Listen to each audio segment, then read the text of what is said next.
Okay, for reading for day 16, you are going back to The Bad Seed. So this book right here that we read, if you don't, I will link it under the video so that you can listen to it again if you need to listen to it.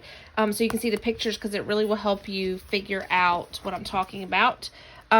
But in this one, your task is, what did your author do that stands out? Why do you think the author wrote the text in that way? So it's back to author's craft, okay? So when we're talking about author's craft, we're talking about what moves did the author make, okay? What kind of word choice did they make? Punctuation, repetition means they repeated something. Did they use bold words, italic words, figurative language, and more? So look for things that stand out and ask, why did the author do that? So your job is to find some things in The Bad Seed that the author did that stood out, and then you're going to tell me why you think that they did that. So I'm going to do it with The Good Egg. Here was all my themes from The Good Egg. So I'm just going to kind of flip through it really quick. And one thing that I noticed that from reading this book a couple times is that the author on this page said a very good egg.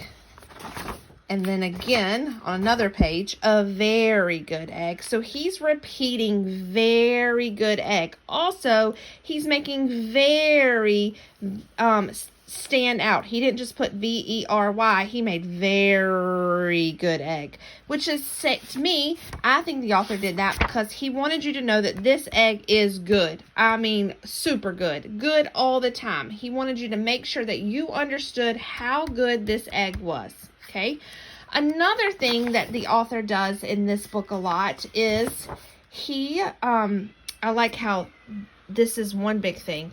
Like, this is color, and then on this page, the illustrator didn't put a lot of color. So it's basically kind of saying, oh, everything's great, and then look at these bad stinking eggs. It's kind of darker, you know that they're kind of bad. Right here, he says the other 11 eggs weren't on their best behavior. They weren't exactly good. He wants you to know that these eggs were not so good. This is a pause so that you knew that there's some trouble here. There's trouble in paradise in this egg carton.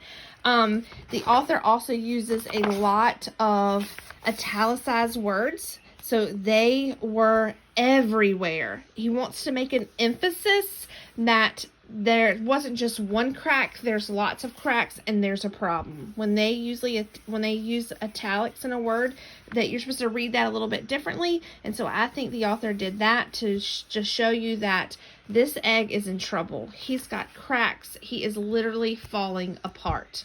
Okay, so that's as easy as it is. So you basically choose something the author did, okay, and you say, so I can say that the author made a point to repeat on a couple different pages that the egg was a very good egg. Because I believe he wanted us to know that this just wasn't a normal egg. This was like the excellent egg, the best of the best. And then he also stretched out very so that you knew he wasn't just a good egg. I mean, he was a very good egg. Okay, so that's what you're doing. So you're going to do the same thing, but you're going to do it with a bad seed. You're going to pick something out that the author did that you thought was cool or that noticeable, and then you're going to tell me why you think the author did that. Okay, so that is your job for today. Good luck. You're writing, you're supposed to publish your small moment story, and so this was a really quick one. And so during today's lesson, you really need to go back to your story, make sure that you have a lead and an ending, make sure that you've told your story bit by bit. You're going to need to revise and edit and then publish your story. Remember, you don't have to rewrite the story over and over and over. You can just scratch out, put things on the side, put arrows where they go. You don't have to rewrite it, or you can type it. It makes it a little bit easier. So when we revise it, we try out what other authors have done. So we think about other books we've written or other stories that we've seen, and we try out doing some of the things that we like that they do. You have my story typed out here, so if there's something that you like, try that out in your writing. Try to put some of the maybe the author's craft, or maybe try out a lead like I did, or an ending like I did. And then you need to make sure you develop the heart of the story. So when I get into my writing, I'll show you when we talk about the heart of the story, where that is, and make sure that that part of the story you've really developed and talked about bit by bit. So when think you are done with your writing, you need to use this checklist to make sure that you have everything that is on this checklist, and that you have a yes, not a not yet or starting to. So did you tell the story bit by bit? Did you tell it one little piece at a time? Not just go, I went to the beach, we went to dinner, it was great. No, I went to the beach, we went to have seafood, I ate these crab legs with melted butter, and then I had a lobster tail, and I had fried mushrooms, and with this creamy tartar sauce, and you tell the story bit by bit. Do you have a lead? We talked about that yesterday. That helps with the setting. Know who the characters are in the story immediately. Gets your person hooked. Do you have a lead in your story? You should be able to check yes. Do you have transition words like first, later, eventually, after that, the next day, something like that? Do you have those words that tell your story in order? You should have some of those. Do you have an ending? You didn't just leave your reader hanging, you wrapped it up. And again, if you did the writing with me yesterday, you should have a lead and an ending. Is it organized? Did you skip some lines? Sorry, just jumping around. Did you skip some lines? Did you write it nice and neat? Or did you write it like a book? And then elaboration. Elaboration is, I work to show what happened to me and my character. So did you tell me how you were feeling, how your character feeling? Could I imagine myself in your actual story?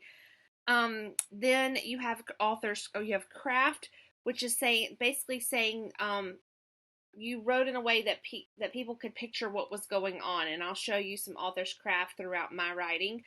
Did you check your spelling? You should be able to check your spelling. Use your computer, use your parents, whatever it is. If you're not sure how to spell a word, use your spelling patterns.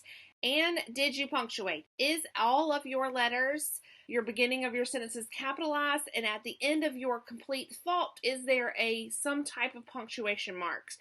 We all like to write sometimes and forget to put those in there, but you need to go back right now and make sure that you put those on all of your sentences, or quotation marks when your characters are talking. All right, so I'm going back to my story. I didn't really change anything from the first part of my story. I kind of left it like I was. We have a lead. Asked you if you ever did something that caused you to faint. I gave you a backstory, told you what happened the night before, that we were cleaning in the shed, and that Jax was playing with some fishing worms, and we didn't realize that he had eaten some, and didn't realize it till the next day when I had a play date with Miss Hooper, and we went off.